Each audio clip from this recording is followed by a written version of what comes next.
Sërish kaos në transportin urban, nga sot autobusët privat punojnë vetëm deri në orën 10.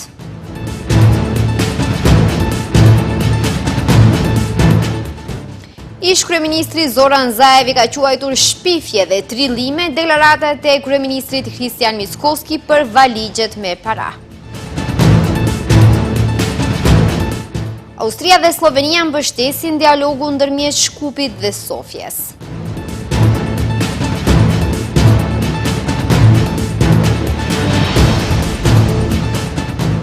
Në Durrës mblidhen liderët e vendeve të Ballkanit Perëndimor, diskutojnë për bashkëpunimin rajonal.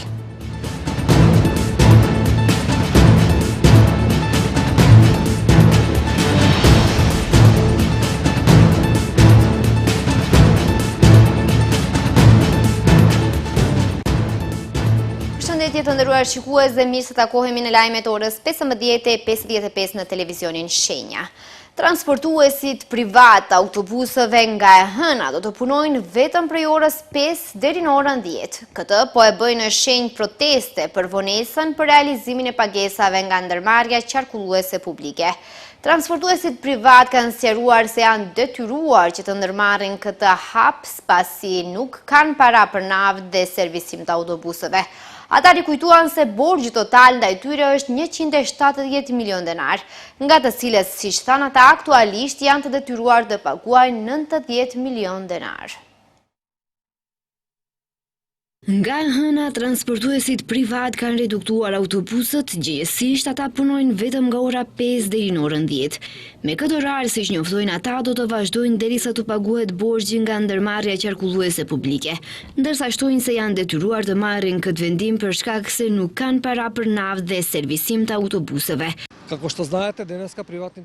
Transportuesit privat kemi vozitur deri në orën 10 dhe u tërhoqëm, sepse drejtori i NQP-s nuk ka kontaktuar dhe të na informoj për pagën e mjeteve financiare që ne i kam borxh, prandaj i tërhoqëm autobusat dhe tani presim të shohim se çfarë do të ndodh. Ne e kemi patjetër të reduktohemi, sepse nuk kemi para për naftë dhe servisim të rregullt të autobuseve. Ata kujtuan se borxhi total ndaj tyre është 170 milion denar, nga të cilët, siç thanë, aktualisht janë të detyruar të paguajnë 90 milion denar. Ata kishin sjellur me vete edhe dokumentet e pagesave për shkak se, siç thanë, u akuzuan nga drejtori se manipulojnë dhe nuk e flasin të vërtetën. Të premten, transportuesit privat paralajmëruan se do të reduktojnë autobusët në rast se pagesa e tyre nuk kryhet deri të hënën, ndërsa bën me dije se NQP nuk u ka lëshuar para që nga muaji mars. Në konferencën e tyre mori pjesë edhe drejtori i NQP-s, i cili pranoi se ka borxh, por shtoi se borxhi po zbutet që kur ai ka ardhur në krye të institucionit. Ish kryeministri Zoran Zaev ka quajtur shpifje dhe trillime deklaratat e kryeministrit aktual Kristian Mickoski për valigjet me para nga një ish kryeministër bullgar. E sa për valigjet me para, Zaev rikujton Mickoskit incizimet e tij se ekspert për valigje me para janë pikërisht përkrahësit dhe financuesit e tij. Palavra, shpifje dhe fyerje janë metodat e Mickoskit me të cilat ai përpiqet të justifikohet për katastrofën që po i shkakton të gjithë shtetit. Paftësia e tij për të arritur qoftë edhe një rezultat të vetëm, në cilën do fushë të shoqërisë dhe politikës, e shoqëruar me vetkënaqësinë dhe arrogancën e tij, do ta çojë atë në humner politike, por duhet të kemi kujdes që të mos e tërheqë edhe shtetin me veten në atë humner. Kështu ka reaguar ish kryeministri Zoran Zaev pas akuzave të kryeministrit aktuale Kristian Mickoski se ka marrë valigje me para nga një ish kryeministër bullgar. Kategorikisht i hedh poshtë gënjeshtën dhe shpifjet e Mickoskit për të ashtu quajturët valigje me para nga një ish kryeministër bullgar, si të pavërteta dhe si një përpjekje dëshpëruare një kryeministri të paaft për të zhvendosur vëmendjen e opinionit nga dështimet e tij tek trillimet e veta.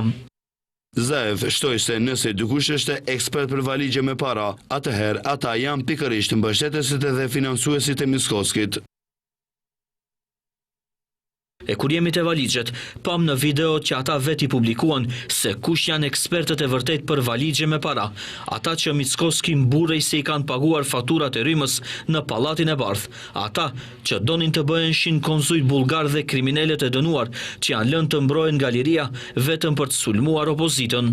2 ditë më parë, kryeministri Hristijan Mickoski nga një tubim në Kumanov tha se propozimi rezoluta për vijat e kuqe të LSDM-s është një kal troje dhe një dhuratë e re për Bullgarinë. Ai akuzoi një ish kryeministër bullgar se financiarisht e kishte ndihmuar atë opsion të LSD-s drejt për drejt përmes një varigjeje me para drejtuar mentorit të Filipçës nga Strumica. Austria dhe Slovenia kanë shprehur mbështetje për vitalizimin e dialogut ndërmjet Shkupit dhe Sofjes. Këto dy vende së bashku me Gjermaninë dhe Italinë kanë iniciuar një ndryshim në procesin e vendimarrjes së Komisionit Evropian për pranimin e vendeve kandidate. Ministria Federale për Çështje Evropiane, Integrim dhe Familje e Republikës së Austrisë, Claudia Plakolm, dhe sekretarja shtetërore në Ministrinë për Çështje të Jashtme dhe Evropiane të Republikës së Slovenisë, Neva Grashić, kanë deklaruar se japin mbështetje të plot dialogut midis Shkupit dhe Sofjes, për të cilin qeveria e vendit ka njoftuar se do të zhvillohet pas zgjedhjeve. Ato në konferencën e përbashkët me Ministrin për Çështje Evropiane të vendit Orhan Murtezani, të pyetura se nëse vendet e tyre do të përpjekjen për këtë çështje. Thanë se në çdo rast ata janë mbështetës të fortë të dialogut. Ata njoftuan se Austria dhe Slovenia së bashku me Gjermaninë dhe Italinë kanë iniciuar një ndryshim në procesin e vendimarrjes së Komisionit Evropian për pranimin e vendeve kandidate, duke përdorur një shumicë të kualifikuar për hapat e ndërmjetëm teknik dhe unanimitet për fillimin dhe përfundimin e negociatave.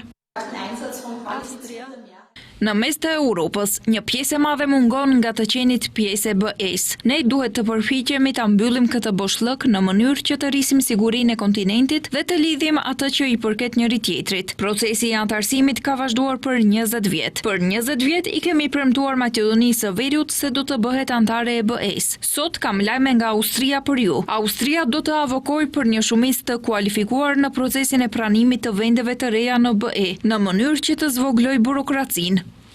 Sekretarja shtetërore në Ministrinë për Çështje të Jashtme dhe Evropiane të Republikës së Slovenisë, Neva Grashić, tha se si Slovenia ashtu edhe Austria këmbgulin që RMV të antarësohet në BE sa më shpejt të jetë mundur.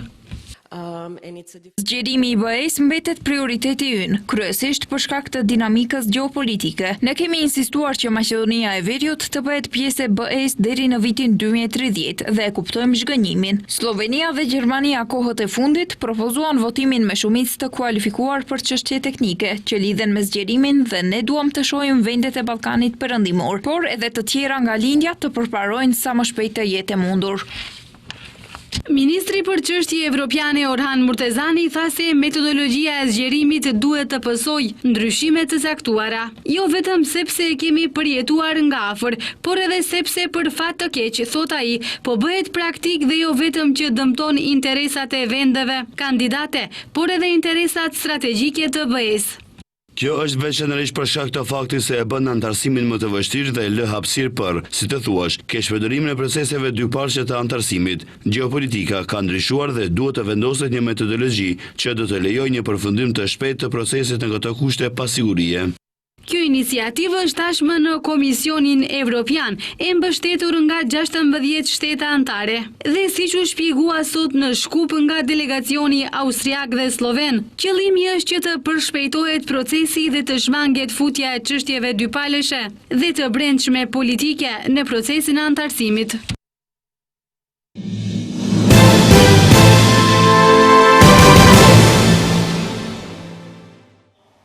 Dy kandidatet e LSDM-s për kryetare komune Kaja Shukova për qytetin e Shkupit dhe Maja Mojsova për komunën e Karposhit sot kanë prezantuar vizionet e tyre për zgjidhjen e një prej problemeve, siç thanë ata më urgjente, me të cilat përballen banorët e Shkupit, parkimin dhe urbanizimin kaotik. Ata paralajmëruan qasjen e parkingjeve inteligjente me pagesë digjitale në zona periferike të lidhura me transportin publik dhe informacione në kohë reale.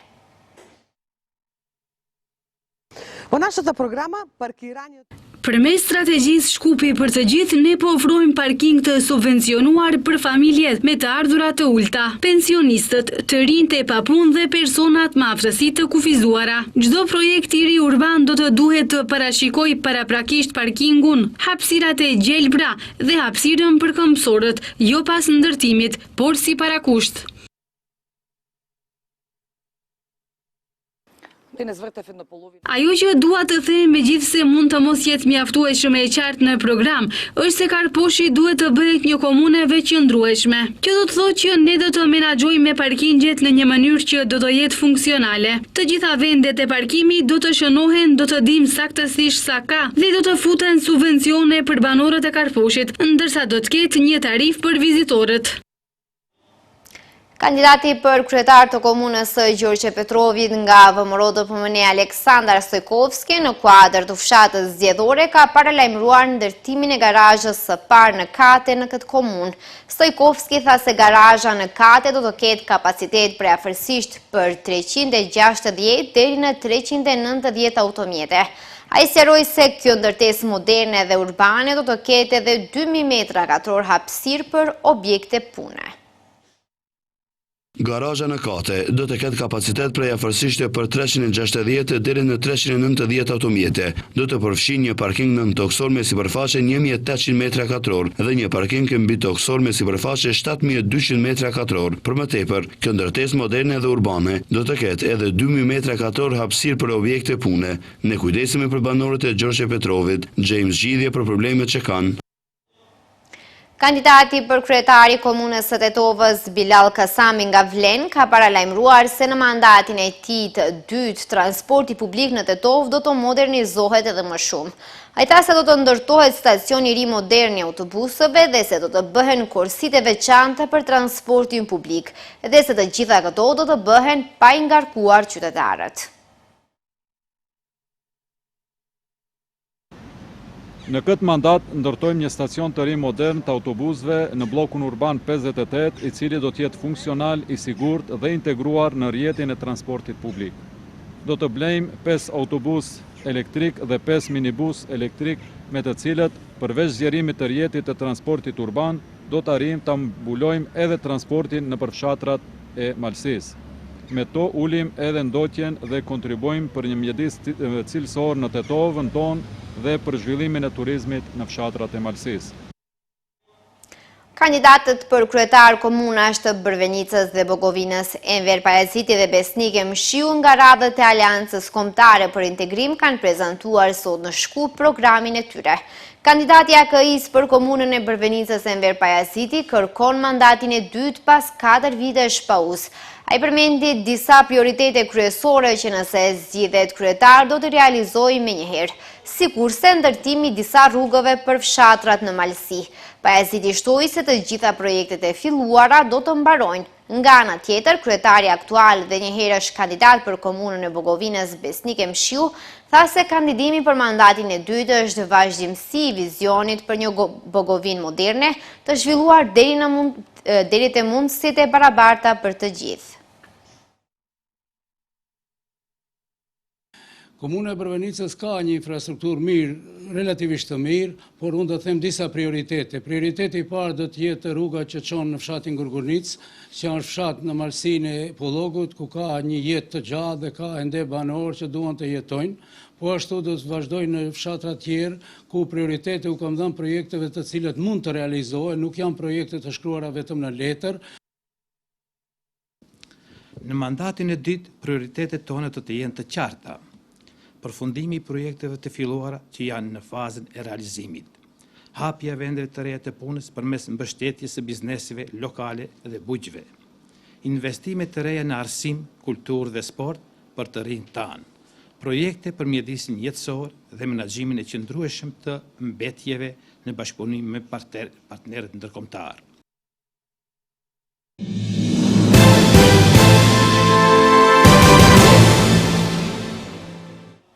Në Durrës sot janë mbledhur liderët e vendeve të Ballkanit Perëndimor, të cilët morën pjesë në samitin Berdobrioni. Liderët në këtë samit diskutuan për bashkëpunimin rajonal, marrëdhëniet e fqinjësisë së mirë, integrimin evropian, planin e rritjes së Bashkimit Evropian.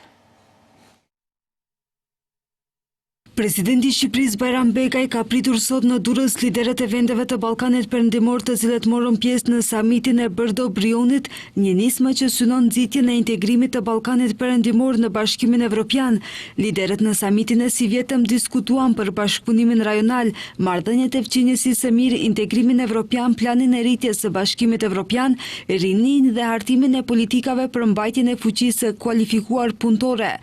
Presidentja e Slovenisë Nataša Pirc në konferencën përmbyllëse për media, duke folur për procesin e integrimit në Bashkimin Evropian të vendeve të Ballkanit Perëndimor, tha se ky proces nuk ka vdekur dhe se Slovenia do të angazhohet për përshpejtimin e këtij procesi. Unë jam i thare e Bashkimit Evropian dhe besoj fort që të gjitha vendet e Ballkanit Perëndimor duhet të jenë pjesë e Bashkimit Evropian, jo vetëm për të mirën e tyre, por edhe për të mirën tonë. Sepse siguria dhe paqja në Evropë do të jenë në rrezik nëse nuk ja dali me sukses kësaj gjëje. Marta Kos po punon fort rreth kësaj gjëje dhe besoj shumë se të gjitha 27 vendet anëtare do të njohin nevojën për të përshpejtuar procesin. Kësaj Slovenia duhet të vazhdojë të jetë promovuese dhe do të vazhdojë të rrekje të gjejë zgjidhje për të përshpejtuar procesin. Ndërkaq presidenti i Shqipërisë Bajram Bekaj tha se bashkëpunimi rajonal mbetet instrumenti kryesor për integrimin e rajonit në Bashkimin Evropian. Rajoni ynë përballet me sfidat të sigurisë, të cilat kërkojnë rritje të bashkëpunimit dhe koordinim më të ngushtë mes nesh. Plani i rritjes i Bashkimit Evropian për vendet e rajonit tonë përbën një mundësi të çmuar për zhvillimin ekonomik, pasi krijon akses në instrumenta financiare të Bashkimit Evropian, lehtësira tregtare dhe programe të përbashkëta për zhvillim. Gjithashtu diskutuam për rrugët e bashkëpunimit rajonal me qëllim krijimin e kushteve që të rinjt të ndërtojnë të ardhmen e tyre në vendin tonë, në vendet e tyre. Nga ana tjetër, presidenti i Kroacisë Zoran Milanović përmendi rëndësinë e dialogut dhe bashkëpunimit rajonal për të adresuar nevojat dhe problemet e përbashkëta të vendeve të Ballkanit. Ai theksoi se Bashkimi Evropian duhet të forcojë rolin e tij në arenën ndërkombëtare pasi politikat botërore kanë ndryshuar. Presidenti Milanović shprehu gjithashtu dëshirën që samiti i radhës të mbahet në Kroaci. Në Shkup, sot mbajt programi për zhvillimin e biznesit në Ballkan, i cili synon për forcimin e bashkëpunimit në fushat e inxhinierisë, arkitekturës, këshillimit dhe ndërtimtarisë. Ky program ka mbledhur akademik, ekspert, inxhinier, arkitekt dhe përfaqësues të kompanive ndërtimore nga vendet e Ballkanit dhe Turqia. Në Universitetin Ndërkombëtar Ballkanik në Shkup, sot u mbajt programi për zhvillimin e biznesit në Ballkan, Makip 2025, një ngjarje e rëndësishme rajonale që synon forcimin e bashkëpunimit në fushat e inxhinierisë, arkitekturës, këshillimit dhe ndërtimtarisë. Ngjarja ka mbledhur akademik, ekspert, inxhinier, arkitekt dhe përfaqësues të kompanive ndërtimore nga vendet e Ballkanit dhe Turqisë, ku morën pjesë zëvendës ministri i arsimit kombëtar i Turqisë, Nazif Yilmaz, ambasadori turk në Shkup, Fatih Ulusoy, përfaqësues të Bashkimit të Inxhinierëve dhe Arkitektëve të botës turke, si dhe akademik dhe student. Qëllimi kryesor i këtij programi është forcimi i bashkëpunimit ekonomik dhe profesional ndërmjet vendeve të rajonit dhe botës turke, si dhe nxitja e inovacionit në sektorin e ndërtimtarisë dhe arkitekturës. Ambasadori Ulusoy deklaroi se Turqia dhe Maqedonia e Veriut janë dy vende mike dhe aleate me lidhje të thella historike dhe kulturore dhe marrëdhënie të nivelit të lartë. Turqia ka ruajtur pa ndërprerje lidhjet ekonomike dhe investimet me maqedoninë e Veriut në fusha të shumta, nga bankat dhe arsimi deri te kultura dhe turizmi. Vlera totale e projekteve kontraktuese të ndërmarra nga kompani turke në maqedoninë e Veriut deri më sot ka arritur në $2 miliard, po ecim drejt një qëllimi të përbashkët. Ndërkaq, zëvendës ministri Yilmaz u ndal edhe tek projektet që Ministria e Arsimit dhe Turqisë ka ndërmarrë, duke deklaruar se do të presin student nga vende të ndryshme të Ballkanit në qytetet turke për të siguruar pjesëmarrjen e tyre në këto projekte. Përmes punës së Unionit të Arkitektëve dhe Inxhinierëve turq, po ecim drejt një qëllimi të përbashkët. Kjo është e ngjashme me përparimin drejt qëllimeve të vendosura nga presidenti ynë Recep Tayyip Erdogan në vizionin e shekullit të Turqisë. Presidenti i Unionit të Inxhinierëve dhe Arkitektëve të Botës Turke, Ilyas Demirci, deklaroi gjithashtu se do të zhvillojë një takim që do të ofrojë një platformë për përfaqësuesit e sektorëve ndërkombëtar të kontraktimit dhe konsulencës teknike për t'u takuar me njëri tjetrin për të forcuar lidhjet tregtare dhe ekonomike midis Turqisë dhe Maqedonisë së Veriut. Ai shpjegoi se gjatë takimit do të japin edhe çmime shërbimi për ata që kanë kontribuar në botën turke në fusha të ndryshme. Ne besojmë se mbajtja e këtij takimi në Universitetin Ndërkombëtar të Ballkanit do të kontribuojë në promovimin e Universitetit të Ballkanit, një yll në ngritje i komunitetit shkencor në Ballkan. Rektori i BUS, profesor Dr. Lutfi Sunar, vuri në dukje gjithashtu se ata ishin organizator të çmimeve turke të shërbimit botëror të DMMB dhe të folurit të biznesit Maqedoni-Turqi, duke shtuar se Universiteti Ndërkombëtar i Ballkanit vazhdon të kontribuojë në zhvillimin e marrëdhënieve midis Maqedonisë së Veriut dhe Turqisë në nivele të shumëfishta. Nga ana tjetër, Ersin Tatar, presidenti i Republikës Turke të Qipros Veriore, gjithashtu dërgoi një mesazh video për programin. Komisioni Rregullatori Energjetikës vendosi që të ulë çmimet e të gjitha llojeve të karburanteve. Çmimi i benzinave dhe vajit ekstra të lehtë ulet për 1.5 denar, ndërsa çmimi i dizelit ulet për 1 denar. Sipas vendimit të ri nga mesnata, Eurosuper 95 do të shitet me 74 denar për litër. Eurosuper 98 do të shitet për 76 denar për litër. Eurodizeli do të shitet me 68.5 denar për litër, ndërsa vaji ekstra i lehtë do të shitet për 68 denar për litër.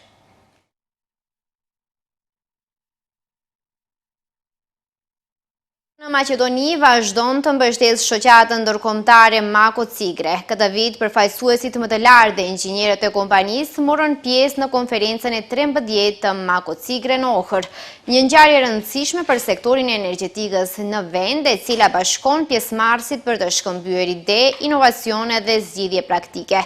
Modernizimi i rrjetit distributiv sot është më shumë se sa një sfidë infrastrukturore, ai kërkon gjithashtu një qasje inovative ndaj integrimit në rritje të burimeve të energjisë rinovueshme dhe ruajtjes përmes sistemeve të baterive të mëdha.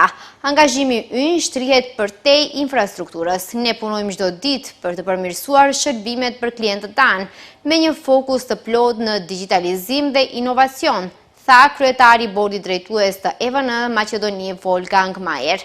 Ndërsa kryetari Mako Cigre Sasho Saltirovski tha se në të gjithë botën tranzicioni energjetik nuk është më një ambicion i largët, është një domosdoshmëri e sotme.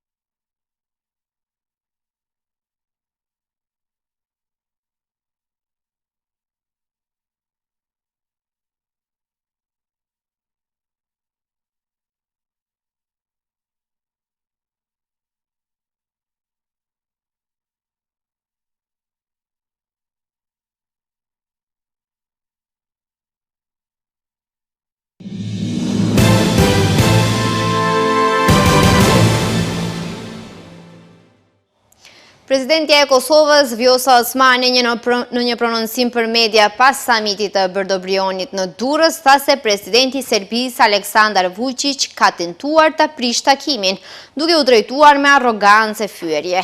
Si në takimet tjera të Brdo-Brionit, ndoshta në një dozë më të madhe, Vučići i Serbisë u drejtua samitit me ofendime e arrogancë në tentim që ta prish takimin. Arritëm në fund të miratojmë deklaratën e përbashkët me unanimitet, e natyrisht për çdo propagandë që Vučići synon të prezantonte para pjesëmarrësve, ne si Republikë e Kosovës kishim argumentet tona të fuqishme, argumentet në anën e së drejtës që janë fuqizuar e mbështetur edhe nga e drejta ndërkombëtare ndërmjet vendimeve të gjykatës ndërkombëtare të drejtësisë. Ka theksuar Osmani duke shtuar se Kosova është për bashkëpunim rajonal, por se do ta mbrojë interesin shtetëror, sovranitetin dhe integritetin territorial.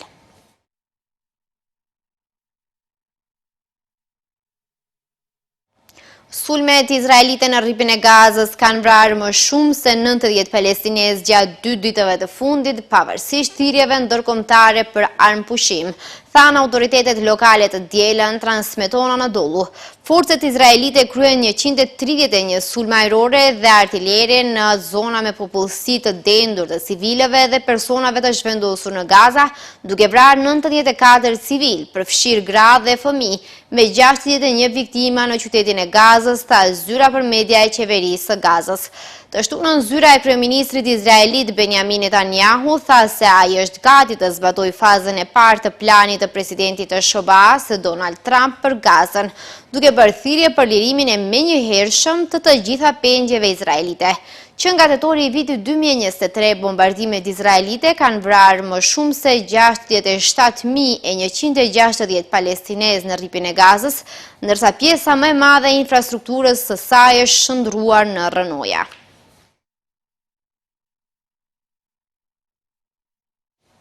Kryeministri francez Sébastien Lecornu ka dhënë dorëheqje vetëm disa orë pasi kabineti i tij u bë publik. Lajmi u konfirmua nga Pallati Élysée pasi Lecornu zhvilloi një takim 1 orësh me presidentin Emmanuel Macron mëngjesin e së hënës.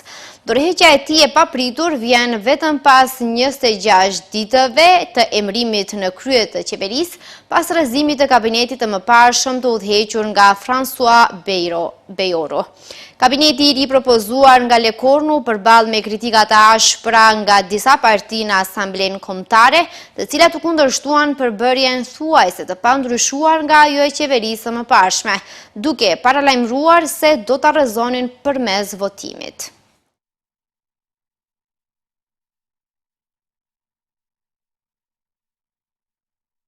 Shikues të nderuar, kemi prekur fundin e lajmeve. Ju falenderoj që qëndruat me ne, mirupafshim.